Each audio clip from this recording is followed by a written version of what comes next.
ಎಲ್ರಿಗೂ ನಮಸ್ಕಾರ ಸ್ನೇಹಿತರೆ. ನಾಳೆ ಸೆಪ್ಟೆಂಬರ್ 23ನೇ ತಾರೀಕು ಮಂಗಳವಾರ. ನಾಳೆ ನವರಾತ್ರಿಯ 2ನೆಯ ದಿನ. ನವರಾತ್ರಿಯಲ್ಲಿ ನಾವು ನವದುರ್ಗೆಯರ 9 ರೂಪಗಳನ್ನ ಪೂಜೆ ಮಾಡ್ತೀವಿ. ನಾಳೆ ನವದುರ್ಗೆಯರ 2ನೇ ಅವತಾರವಾದ ತಾಯಿ ಬ್ರಹ್ಮಚಾರಿಣಿ ದೇವಿಯನ್ನು ಪೂಜೆ ಮಾಡ್ತೀವಿ ಸ್ನೇಹಿತರೆ. ಈ ಬ್ರಹ್ಮಚಾರಿಣಿ ದೇವಿ ಅಂತ ಯಾಕೆ ಹೆಸರು ಬಂತು? ಬ್ರಹ್ಮಚಾರಿಣಿ ದೇವಿಗೆ ಯಾವ ಬಣ್ಣದ ಬಟ್ಟೆಯನ್ನು ಉಟ್ಟು ಪೂಜೆಯನ್ನು ಮಾಡಬೇಕು? ಬ್ರಹ್ಮಚಾರಿಣಿಗೆ ಯಾವ ನೈವೇದ್ಯ ಪ್ರಿಯವಾದದ್ದು? ಯಾವ ಹೂವು ಅರ್ಪಿಸಬೇಕು ಮತ್ತು ಯಾವ ಸ್ತೋತ್ರವನ್ನು ಹೇಳಬೇಕು, ಯಾವ ಸಮಯದಲ್ಲಿ ಪೂಜೆಯನ್ನು ಮಾಡಬೇಕನ್ನೋದನ್ನು ಇವತ್ತಿನ ವಿಡಿಯೋದಲ್ಲಿ ತಿಳಿಸ್ಕೊಡ್ತೀನಿ ಸ್ನೇಹಿತರೆ. ವಿಡಿಯೋನ ಪೂರ್ತಿಯಾಗಿ ನೋಡಿ. ಇಷ್ಟ ಆದರೆ ಲೈಕ್ ಮಾಡೋದನ್ನು ಮರಿಬೇಡಿ ಸ್ನೇಹಿತರೆ. ಜಗಜ್ಜನನಿಯಾದ ದುರ್ಗಾ ಮಾತೆಯ ನವಶಕ್ತಿಯರಲ್ಲಿ 2ನೇ ಸ್ವರೂಪವಾದ ಬ್ರಹ್ಮಚಾರಿಣಿ ದೇವಿಯು. ಈ ಬ್ರಹ್ಮಚಾರಿಣಿ ದೇವಿಗೆ ಬ್ರಹ್ಮಚಾರಿಣಿ ಅಂತ ಯಾಕೆ ಹೆಸರು ಬಂತಂದರೆ, ಬ್ರಹ್ಮ ಶಬ್ದದ ಅರ್ಥ ತಪಸ್ಸು ಎಂದಾಗಿದೆ.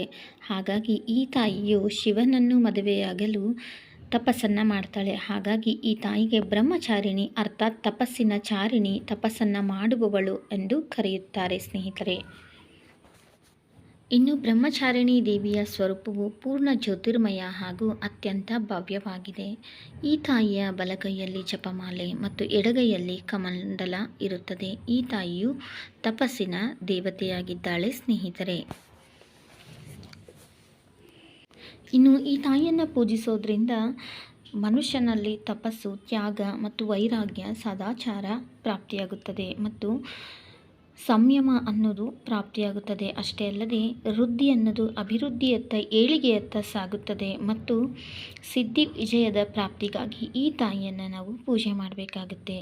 ಮತ್ತು ಈ ತಾಯಿಯನ್ನು ಪೂಜೆ ಮಾಡೋದ್ರಿಂದ ಜಾತಕದಲ್ಲಿ ಇರುವಂಥ ಮಂಗಳನ ದೋಷ ನಿವಾರಣೆಯಾಗುತ್ತದೆ. ಅಷ್ಟೇ ಅಲ್ಲದೆ ಮದುವೆ ವಿಳಂಬ ಅಥವಾ ವಿದ್ಯೆಯಲ್ಲಿ ಪ್ರಾಪ್ತಿ ಇಲ್ಲದೆ ಇದ್ದರೆ ಈ ತಾಯಿಯನ್ನು ಆರಾಧನೆ ಮಾಡೋದ್ರಿಂದ ವಿದ್ಯೆ ಪ್ರಾಪ್ತಿಯಾಗುತ್ತದೆ. ಅಷ್ಟೇ ಅಲ್ಲದೆ ಹಿಡಿದಂಥ ಎಲ್ಲ ಕೆಲಸಗಳಲ್ಲಿ ವಿಜಯ ಅನ್ನೋದು ಶತಸಿದ್ಧವಾಗಿರುತ್ತದೆ. ಈ ತಾಯಿಯು ಪ್ರಶಾಂತತೆಯಿಂದ ಕೂಡಿ ತಪಸ್ಸನ್ನು ಆಚರಿಸ್ತಾಳೆ. ಹಾಗಾಗಿ ಈ ತಾಯಿಯನ್ನು ಬ್ರಹ್ಮಚಾರಿಣಿ ದೇವಿ ಅಂತ ಕರೀತಾರೆ. ಇನ್ನು ಈ ತಾಯಿಯನ್ನು ಪೂಜಿಸೋದ್ರಿಂದ ಸಕಲ ಅಭಿಷ್ಟಗಳು ನೆರವೇರುತ್ತದೆ ಮತ್ತು ಎಲ್ಲ ವ್ಯಾಜ್ಯಗಳಲ್ಲಿ ಜಯ ಸಿಗುತ್ತದೆ. ಕೋರ್ಟ್ ಕಚೇರಿ ಕೆಲಸಗಳಲ್ಲಿ ವಿಜಯ ಪ್ರಾಪ್ತಿಯಾಗುತ್ತದೆ ಸ್ನೇಹಿತರೆ. ಈ ತಾಯಿಗೆ ಕೆಂಪು ಬಣ್ಣದ ಬಟ್ಟೆಯನ್ನು ಉಟ್ಟು ಸೇವಂತಿಗೆ ಹೂವು ಅಂದರೆ ಈ ತಾಯಿಗೆ ಪ್ರಿಯವಾದದ್ದು ಸೇವಂತಿಗೆ ಹೂವನ್ನು ಅರ್ಪಿಸಬೇಕು ನಾಳೆ. ಮತ್ತು ಈ ತಾಯಿಗೆ ಸಕ್ಕರೆ ಅಂದರೆ ಪ್ರಿಯವಾದ ನೈವೇದ್ಯ. ಸಕ್ಕರೆಯಿಂದ ಮಾಡಿದ ಪಾಯಸ ಅಥವಾ ಸಕ್ಕರೆ ಹೋಳಿಗೆ,